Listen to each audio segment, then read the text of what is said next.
Kamala Harris lost an election, Nikki Haley has lost every modicum of dignity, because after first criticizing him, then she took it back, then she ran against him, then she endorsed him, then she practically begged him to let her campaign with him. And now he's saying, bye, Felicia. I mean, it truly is, I find it incredibly embarrassing. Nikki Haley is getting torched, and I enjoy it. I really do. Now, Nikki Haley, of course, tried to play politics, tried to get on Donald Trump's good side for her own political benefit, and then turned on Trump when she thought that it would be advantageous for her political career. But she didn't play things so correctly. And in the end, she will not be part of Trump's administration. In fact, he made that clear on X, writing, "I will not be inviting former Ambassador Nikki Haley or former Secretary of State Mike Pompeo to join the Trump administration, which is currently in formation. I very much enjoyed and appreciated working with them previously and would like to thank them for their service to our country. Make America great again." He definitely didn't write that, but I do think that he definitely is not going to include them in his administration. We'll talk about why in a minute. Now, Haley responded the same day with her own niceties. "I was proud to work for Trump, defending America at the United Nations. I wish him and all who serve great success in moving us forward to a stronger, safer America over the next 4 years." Now, just weeks before the election, though, Nikki Haley took some shots at Donald Trump for alienating women, while also making it very, very clear that she would campaign for Trump in a heartbeat if she was asked to do so. Apparently, he did not ask her to do so, but let's take a look.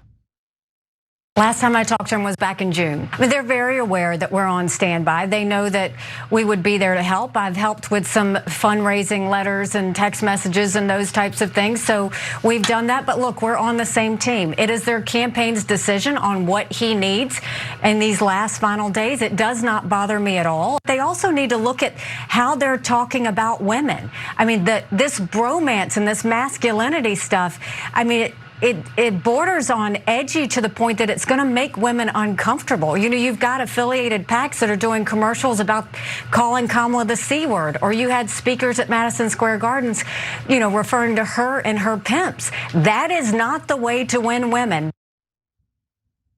You know, Trump usually appreciates constructive feedback, so no. Surprising he didn't in this case, huh? Yeah. All right, so let's discuss a couple of things. I want to come back to dignity in a second because I've got some strong thoughts there.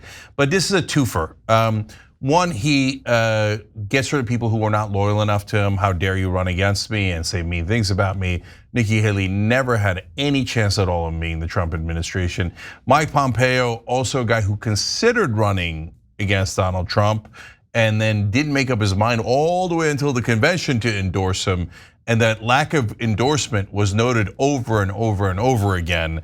And so like he's a snake in the grass, and they realize that. So that was already gonna do them in. But there's a second huge advantage here, because he gets to reject two neocons that, by the way, were in his first administration for Mr. Anti-War. Okay, fine, we're past it, we're in the second administration. He's like, look at the neocons I'm against. Meanwhile, he's like Mike Waltz, Marco Rubio, Elise Stefanik, who are worse neocons. Get in the back door, get in the back door. Miriam Adelson, have I made you happy? Okay, oh, I am against Nikki Haley and Mike Pompeo. So it's also a distraction while he brings the same exact war hawk neocon ideology back into the White House. True, but this whole debacle with Nikki Haley and Mike Pompeo also gives us all a reminder of what it means to serve in the Trump White House, where he does expect complete and utter loyalty. And look, for those who think that that's not a problem, consider the fact that when you are surrounded by yes men and women, you are not going to get important feedback that you need in order to be an effective leader. You're just gonna get a bunch of people who are gonna agree with you and do your bidding, even if your bidding is actually gonna hurt the country or isn't a good idea, isn't smart, isn't good for the country. Now, Trump, of course, loves that kind of loyalty. I think that's one of his biggest weaknesses. But if anyone dares speak out, if anyone dare try to check him just a little bit on something that he might want to do, they will be humiliated. Yeah. You know, I mean, look, that's the one thing that Donald Trump did over and over again with his first administration. How many different strong men in the Republican Party did he unman? Yeah, I mean, I'm looking forward to that with Marco Rubio, which is almost guaranteed. I mean, it's already been done, but yeah, sure, but do it again. It'll get worse and worse. Okay, but so the reason Nikki Haley is still sticking around and supporting Donald Trump and endorsing him, et cetera, is because she's gonna run in 2028, right? They think this is Trump's last term, so she'll run against JD Vance. And here's my prediction already. 4 years in advance, she has a 0% chance of winning. Okay, they're not getting it. Republican voters are gone. They're not interested in your stupid corporate establishment neocon picks anymore. And the people on TV, they just can't accept it. They're like, no, Nikki needs to come back. She was so great. We love Nikki so much. Well, you might love her, and that's exactly why MAGA doesn't love her. Right. And the fact that you can't figure that out is amazing. She didn't even come close to Donald Trump when he was at his weakest. Yeah. You think the entire Republican Party, all those voters, remember Kamala Harris only got 5% of Republican voters after trying to kiss their ass for 4 straight months, okay? You think 95% of Republican voters are gonna turn around and vote for Nikki Haley, who they hate? You guys are nuts, man. Everybody on TV is an idiot. So now let me go to Ana Navarro. Okay, she said, I can't believe she lost her dignity. How about your dignity? Oof.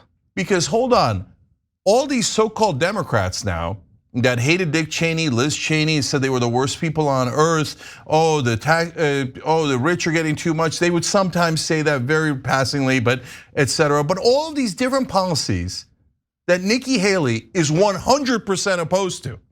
But just because she's against Trump, they're like, oh, good enough. Yeah, we're now the pro-war, Liz Cheney, Dick Cheney, Nikki Haley. Nikki Haley is a disgusting right-winger. So what happened to View? I thought you guys were so rah-rah pro-Democrats. It's because, guys, they don't have any ideology. They don't care about policy. All they care about is their friends winning, and Nikki Haley's one of our establishment friends, and Donald Trump isn't, and Bernie isn't. We don't like them. They're outsiders. They're not insiders like us. You see how we have so much dignity? Do you? You can't possibly have said the things that you said against Republicans back when Bush and Cheney were in charge, and then turn around and support Nikki Haley when she believes the same exact things that they did that you so harshly criticized earlier.